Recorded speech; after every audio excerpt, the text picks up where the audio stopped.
Support for Radio Friends comes from Columbia Healthy Smiles, the dental office of husband and wife team, Dr. Batson and Dr. Abe, offering comprehensive and customized care to patients of all ages. Learn more by calling 573-721-9039 or online at www.columbiahealthysmiles.com.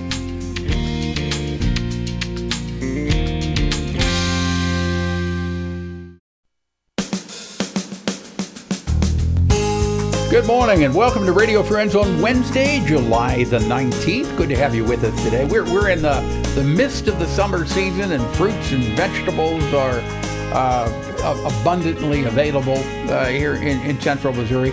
You know, we're fortunate that we have 3 farmers markets for the Columbia area. And today I want to introduce you to Chuck Bay. Normally when he's on here he's singing, but today you're representing the Orr Street Farmers Market. Yes. And this is on Sundays, right? Sunday, yeah. We're the only Sunday market. Okay, and you're downtown where? Behind the bus station on 10th Street. And you have all the beautiful produce. You've got tomatoes, you got peaches, you've got garlic out here. Yeah, we're right in the thick of it now. You know, we're starting to get watermelons and cantaloupes now and peaches, and I was surprised to see peaches, though, in July, because I remember when I was growing up, our peaches on our homestead didn't come until about August. Sure. And we had peach trees that they were so heavy with peaches, my dad would have to stake them up to keep the branches from breaking. Yes, yeah, you have to be careful. You can overload them. Yes. Okay,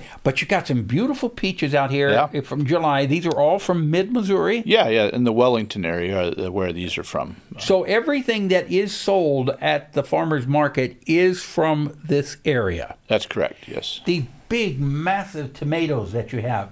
These are heirloom tomatoes? They are, yeah. And they're grown by the Amish and Mennonites.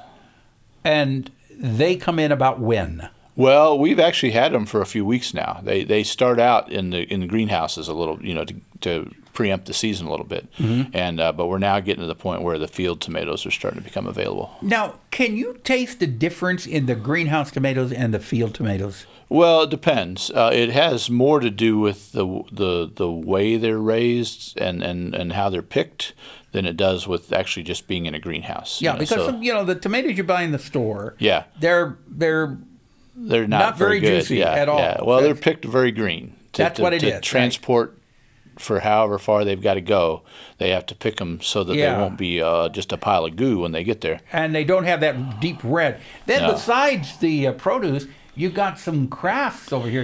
We have a number of really good artisans that are part of our market too. There's some pens. They're made of wood, and they're just gorgeous, shiny as can be. You also have a T-shirt. This is tie-dye T-shirt, and is this wool that you brought along? She crochets things with it. Okay. And then unsweetened turmeric lemonade. Good for you. I've never heard or seen homemade unsweetened turmeric lemonade, but these are all available at the Orr Street Farmers Market. Is it every Sunday from when to when? 9 to 1. And how long does the season run? We go until Halloween. And how many vendors do you have? Oh, it varies a bit, you know, depending on the weather and stuff, but we'll have anywhere from maybe 7 to 12 on a given day. Yeah, and you were telling me about the lady from San Francisco that moved the croissants, She lives in Columbia now. She does, yeah, and she just had a baby, so they moved back here for childcare. So I think we're good for about 12 years at least. Okay, so if you want to see it, it's every Sunday or the Orr Street Farmers Market right behind the bus station. Chuck Bay, thank you so much for coming by. Thank you. Appreciate it. Okay, now we're going to talk about something I find very interesting, and that is pine straw. You may be asking yourself, what is pine straw? Well, we have Steve Kirk with us from Missouri Pine Straw Company here in central Missouri. Good to have you here, Steve. Thank you. I grew up with 2 massive pine trees in my front yard when I was a kid. And I remember those pine needles falling down, and it makes kind of a soft pillow-like thing to walk on. Yes. I had not heard of pine straw until you and I spoke a couple of months ago. So explain to our viewers and listeners, what is pine straw? Well, you don't know about pine straw because you're a Midwesterner, but it is the #1 landscape mulch in the southeastern United States. It's a multi-million-dollar industry down there. And I am the only producer of pine straw in the state of Missouri. Now, when you say producer, how do you produce the pine straw? Well, I have 3 acres of pitch loblolly hybrid pines. They were planted in 2007. I'm on my 6th year of harvest. The needles themselves live 2 to 3 years, and then they fall naturally from the tree. So unlike a deciduous tree that loses all of its leaves all at once, a pine tree, you could actually call it an evershed, because it actually it sheds its leaves, its needles, over a period of time. Yeah. So then what you're doing is, as it sheds its needles or leaves, yes, you're collecting those and baling them. Correct. And you make it available to the public. Yes. Mm-hmm. So why would I want to use these pine straw for landscaping instead? And you brought a bag of it here. I'm sorry, I picked this up. It's just they're pine needles. Yeah, they're pine needles, and they're brown colored pine needles. And this brings back memories from when I was a kid, because I walk on these. But why would I want to use the pine needles instead of the something like cypress mulch around the plants? Well, there's several reasons for using pine straw as opposed to your bark mulches. Mm-hmm. And a lot of your ground wood dyed products now are actually just wood ground up and dyed.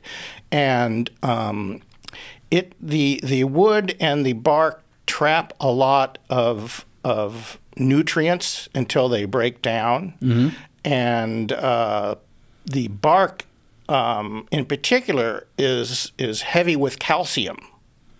And so it will actually turn Missouri soils base over a period of time, long before the pine needles will turn it acid. Okay, so you can use the pine needles just like you use the bark, yes. Right? Uh-huh. And it will hold in the moisture. It will allow the moisture to fall through, the rain to naturally fall through, and then it breaks down into the soil. It does break down. It breaks down rather slowly. Okay. Which is why it doesn't really affect the pH of the soil. Okay. Like some people would think. If people want more information on this, it's an interesting topic that we could go on and on, but how do they get in touch with you? I have a website, mopinestraw.com. Okay. And I also have a Facebook site, Missouri Pine Straw Company, LLC. Okay. Thank you, Steve Kirk, for coming by. I know we had recommendations for you from many, many people. All right? Something you'd like to hear or see, I'd love to hear from you. pepperpmissouri.edu. Bye-bye.